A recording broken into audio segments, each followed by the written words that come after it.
Hello, friends. It's Molly with Soul School Tarot and Astrology, and I'm so glad to have you guys here with me today. This is a love reading for early November, or of course, whenever the message finds you. And it is for my Capricorn and Libra, Sun, Moon, and Rising signs. You might also include Venus, North Node, or any other major placements in those signs. If you guys don't know much about how these signs show up in your astrological chart, feel free to dig around in the description box. There's a link down there that will guide you to astrocharts.com, and you can start digging into your chart a little deeper. As always, if you guys want guidance on that, I do astrology readings as well as tarot. All the information you need to book a reading with me is in the description box below. And there is also where you will find the link to the extended reading. So if you guys want an explanation about why I double up on signs, definitely just check out the first minute or two of my Gemini, Scorpio, or Aries, Cancer reading. I actually think it's really interesting that you guys came out together, Capricorn and Libra. By the way, I have a little bag of runes with all the zodiac signs, and so that's how Spirit leads me to pair these signs together. Nonetheless, Capricorn and Libra are both cardinal signs. So are Aries and Cancer. So I just thought it was really interesting that those were all paired together. Just to clarify, if you have one or more of those signs dominant in your chart, just take it as double confirmation. If the person that you are dealing with also has one of those signs in the chart, definitely take that as the double confirmation as well. It is a general collective reading. Love is love. Masculine and feminine are energies, not body parts, and timelines or fluid relationship roles may be reversed. But nonetheless, my cardinal signs, you guys are ready. You're ready for something. You think you're ready for something at least. The universe is saying, wait a second, we're getting things in alignment. That's honestly the way that I'm feeling with this picture right here. There is something that I almost feel, how do I say this? There's something coming. We got the Wheel of Fortune here. It's just upside down right now. It's a destiny point. We just had 222. It's a destiny point. There's something coming.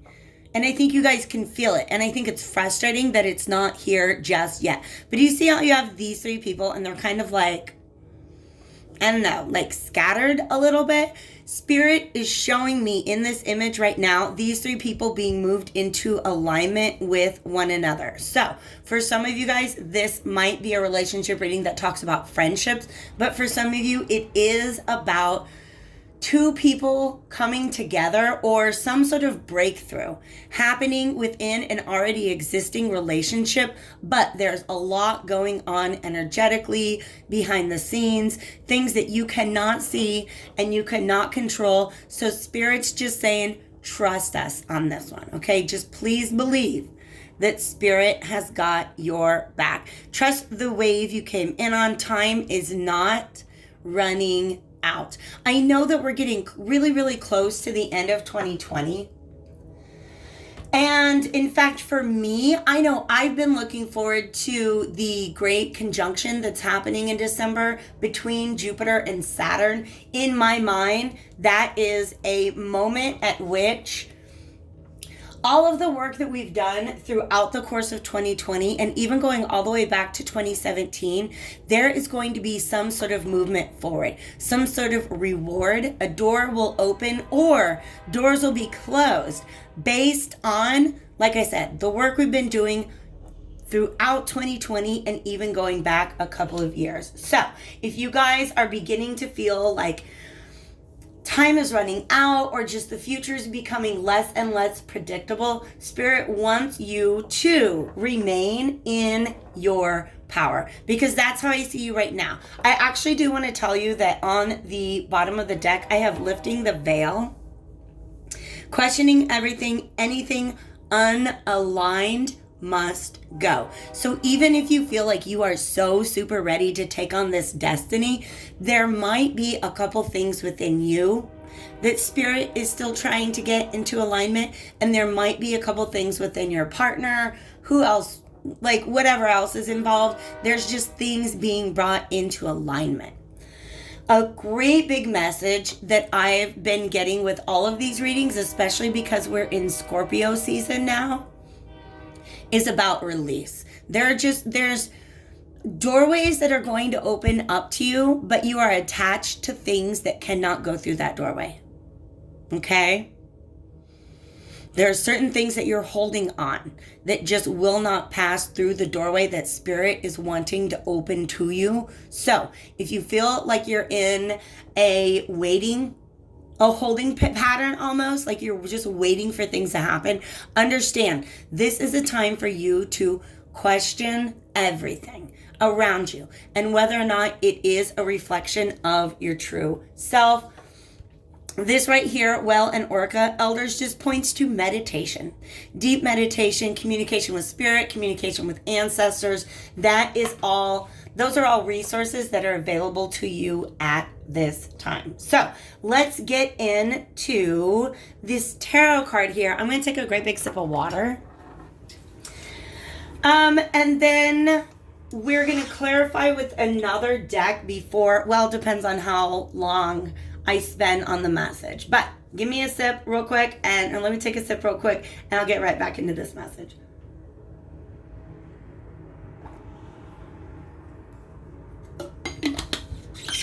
You're very much standing in your power right now, Libra and Capricorn.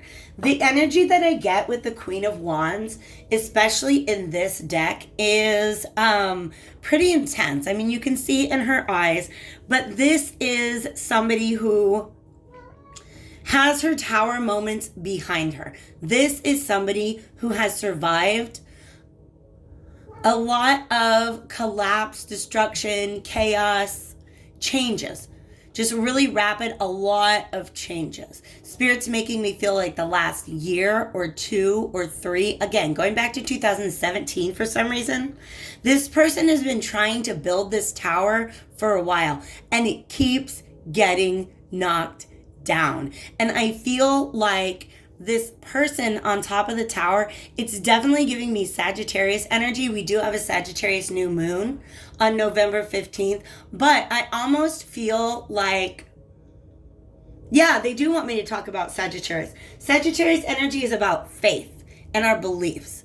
This person, this you is who I'm assuming this to be.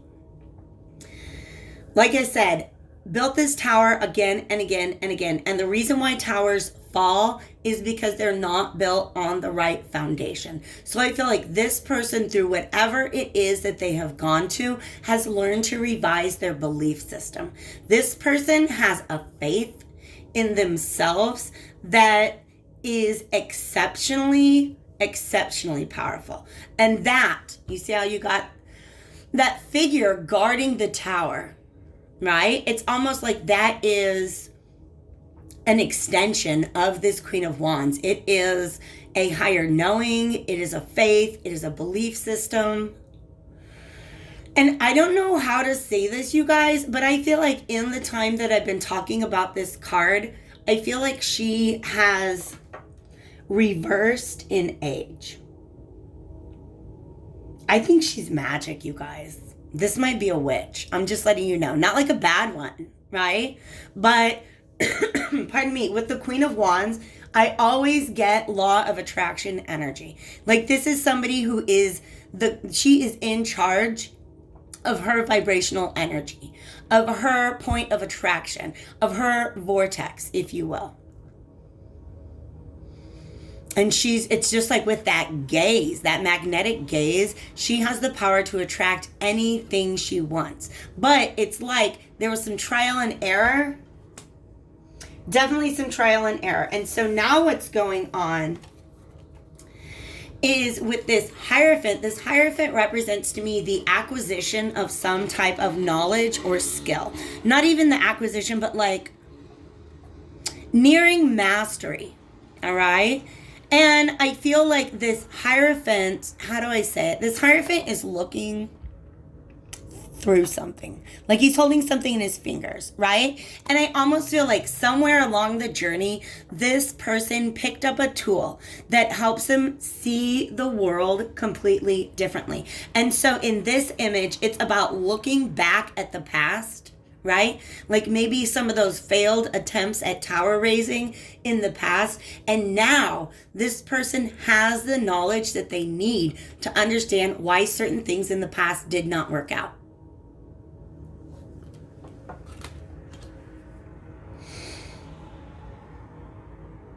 I never really noticed these pearls before, but these are pearls of wisdom, indeed.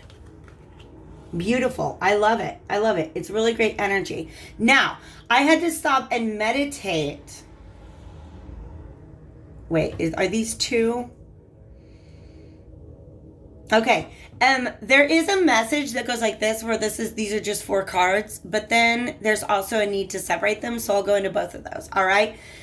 This new lens, per se, that you're seeing the world through has got your mind racing. You see this book? This is somebody seeing things. Like, and with this Aquarius energy, I feel like this is some sort of unbound energy. Like some sort of knowledge that had been pent up for a really, really, really long time. Yeah, because they're showing me that secret section in Hogwarts, like there's that part of the library that's all locked up and that nobody's supposed to go to. But when the kids get in there and they start reading those books, they unleash this knowledge that's been hidden for a very, very, very long time. Okay? So, if that's the case, what this message is saying to you guys is, look, you've got the knowledge, but what you're missing in this whole law of attraction, ability to create or manifest any reality that you want, is the fact that you've got to go with the natural flow of time. All right? So the Wheel of Fortune, when it's reversed, somebody's either trying to push it forward too fast or keep it from moving as fast as it wants, like trying to slow it down or speed it up. And you can't do that. You got to buy yourself a ticket on the Wheel of Fortune and just wait for it to get up and around. That's the way it works. That's the way it works. And I'm just going to kind of stare at this card for a little while longer to see what other messages are coming up. But this is also showing me, it's almost like the inside of a clock, how all the gears fit together in just a really specific way. And you've got to give time for things to be brought into alignment. All right? It's almost like, is there some sort of like carnival game where you have to like throw something through like rotating hoops and you have to wait for all the hoops to line up? Or now they're showing, Spirit's helping me out, they're showing me that scene, you guys, pardon me, I'm an 80s child, that scene in Super Mario Brothers. You know what I'm talking about. When you gotta wait for everything to line up just right for you to be able to make all the jumps, or else you're gonna fall into the abyss. That's what this card is pointing to. There are things outside of you that are lining up, okay? So, there's a message about you. These 2 cards also, I want to say, represent potentially another person. I'm going to get some clarification. Spirit, do you have anything else to offer regarding this Prince of Swords? What this Prince of Swords energy represents? Because I feel like this is somebody who, how do I say it? This knowledge, this Queen of Wands, Spirit is helping me to understand that this really, her manifestation comes from within, understanding her own gifts and talents and spiritual abilities. This, but also in book form, right? In learning, like you're out there, like maybe reading new text. This represents somebody who literally, it's green. And it reminds me of, I like to talk a lot about my favorite ancient text, which is the Emerald Tablets.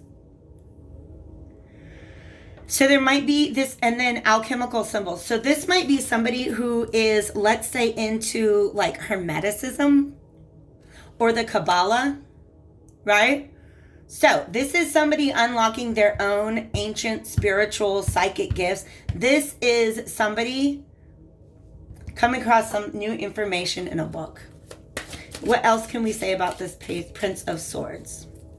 because there's cards on the table that are talking about your relationship to one another, but I want to go ahead and confirm whether this is your energy or somebody else.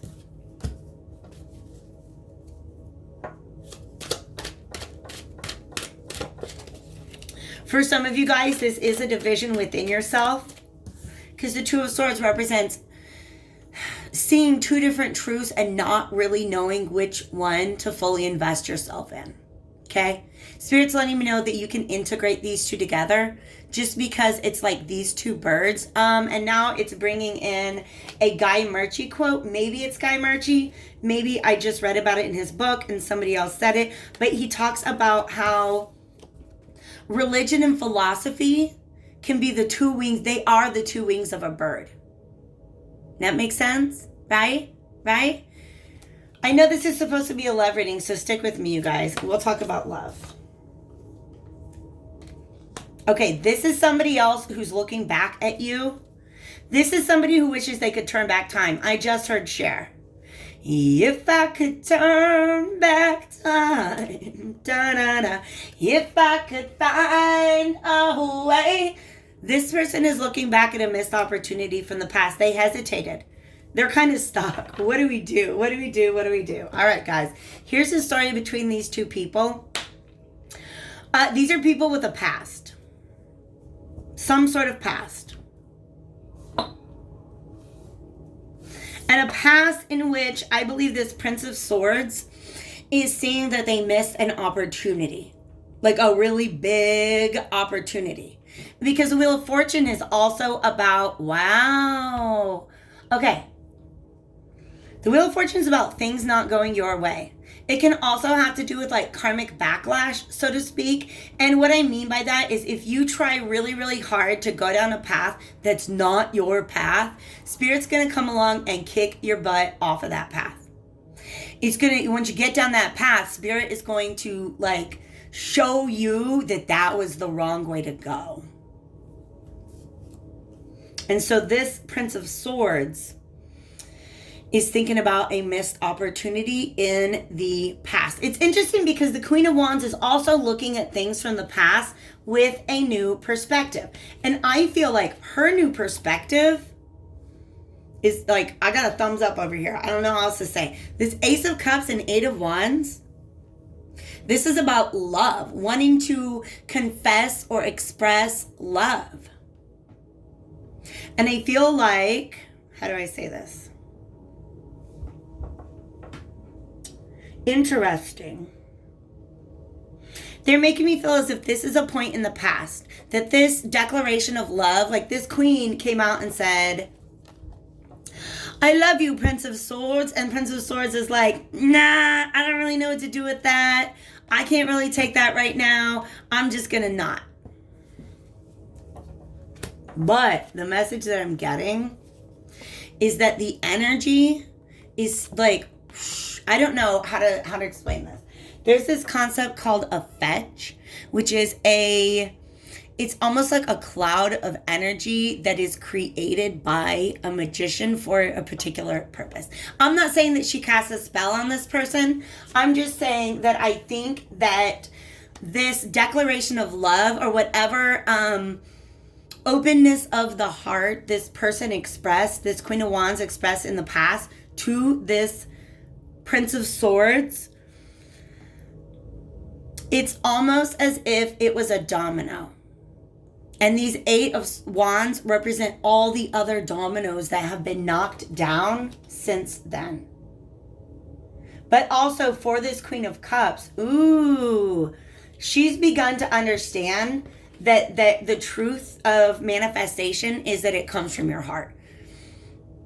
About the power of channeling your emotions into what it is that you're trying to manifest. That's kind of some badass knowledge.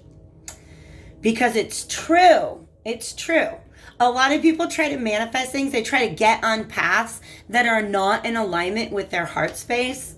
And then it all goes wrong. Because a Prince of Swords, you see how he's staring at that sword. That sword represents some sort of fact. It's about logic. Okay? This person was not listening to their heart, when they're making decisions in the past, even though they're surrounded by green. It's not that their heart was closed, they just were not listening to it. They were not considering their heart input to be valid data. I don't know how else to say that. But here we got a big green heart chakra. This Ace of Pentacles. An opportunity to break down a wall. And I feel like this person chose because look. Oh, he's not sitting on a wall. I always felt like he was sitting on a wall. This person chose to keep the wall up. All right? And I feel like things are not going their way. Part of the reason why that is because there's something that they're clinging to. We do have Capricorn energy right here. There's something that they're clinging to. Capricorn energy to me represents something that's very long lasting, especially with that house in the background is also giving me a real 10 of Pentacles vibe. And the way that I see this scene is I'm ignoring the gender of that person. I feel like this is some person imparting wisdom onto somebody young. In fact, I think this is the Prince of Swords. Like somebody said, you know, young man, you get out there in the world and here's the way that it's really supposed to be. And he believed it, and that's the way he's been living his life. And then he came across this book. I don't know. It's like some new knowledge that this person is coming into that completely contradicts the way that they believed the world to be in the past. And what was valuable to them and how to hold on to what was valuable to them. They're just clinging to something from the past that really, really wants to die. This is actually, in this deck, this is not just my death card. This is my Death Be Not Proud card. Because it reminds me of the poem by John Donne. And this is, whenever it shows up, it is, especially if it's reversed, all right? It's saying to the person that's being presented to, look, how many deaths and rebirths have you gone through in your life? Is one more really going to hurt you? Death be not proud. Death is not the end of the world. Ego death is not the end of the world. In fact, that's how new things get born. Okay? That's how new things get born. I'll tell you what. This Queen of Wands has love in her heart and is ready to move forward with it. She's ready to manifest her heart's desires, period. This person is looking back and kind of wishing he'd maybe done a better job of manifesting this. Where do I want to go for an oracle card? Okay, let's do it. I didn't know I was going to be speaking Elizabethan English today. Death be not proud, but I do have my William Shakespeare playing cards out. And I'm just kind of curious if we can get a message for the Queen of Wands in this situation, in case that's who you're resonating with. This is the Knight of Wands. Okay, the Knight of Wands is coming out right now. She says, this phrase, this quote, I would give all of my fame for a pot of ale and safety. It's almost like a shift in this. Oh, snap. Okay. The shift in this person's perspective, this person really, I don't know how else to say it, doesn't really care about onlookers anymore, right? This person used to follow more of a group mentality and is now beginning to see things from a very unique perspective. And what this person is beginning to understand is that their popularity, place in society, all the things that other people think of them is not nearly as important to them as just the sense of security that comes from knowing who you are and being with a person, being with a partner who knows who you are as well and knows who they are. All right? So what this is saying is part of the changes that you're going through is you just stop giving a shit about what other people think, right? But also that there's some truth that you see that other people are not going to be able to see. Do you know what I mean? If this is like an ex that all your friends hated, but you're looking back at it now and you're like, ooh, actually, I see something that they don't see. Does that make sense? So, moving forward in this Queen of Wands, understand, it might not make you the most popular person, but it's going to make you the happiest, okay? It is going to make you the happiest. Whatever vibe you're on right now, stay on it, Queen of Wands. If you are this Prince of Swords, what message do we have for this Prince of Swords, Spirit? No, there's so many. I like that one. I'm going to take that one. Yeah, I'm going to take that one. Because Queen of Wands, this is the King of Wands. To be or not to be? That is the question. This is actually, it's reminding me, I wish I could remember what other reading. Ooh, I think it was a Virgo reading. I think my Virgo general reading. The title of it is like, there's something you need to know before you make this decision, right? I'm really connecting back to that energy. So if you have any Virgo in your chart or you are dealing with a Virgo, definitely check that out. It was an October general reading. They did not that long ago. All right. But to be or not to be, that is the question. This is King of Wands energy. The King of Wands can step to the Queen of Wands. This is a magical partnership. They can literally manifest anything together. Anything. But this person has gone through a tremendous shift in perspective. And I think the universe is trying to align this person up for a similar shift in perspective. And I think that's what this Trust the Timing is all about. Okay? That's what Trust the Timing is all about. I'm going to go ahead and wrap this up and head over to Vimeo. Y'all know I went in details. I want to know where this is going. Okay? I want to know what are some near future energies that we can expect for this pairing. And if I don't see you there, you guys, I really hope to catch you back here on the channel again soon. Don't forget to like the video on your way out. Thanks again for being here with me today. Libras and Capricorns, I will catch you guys later.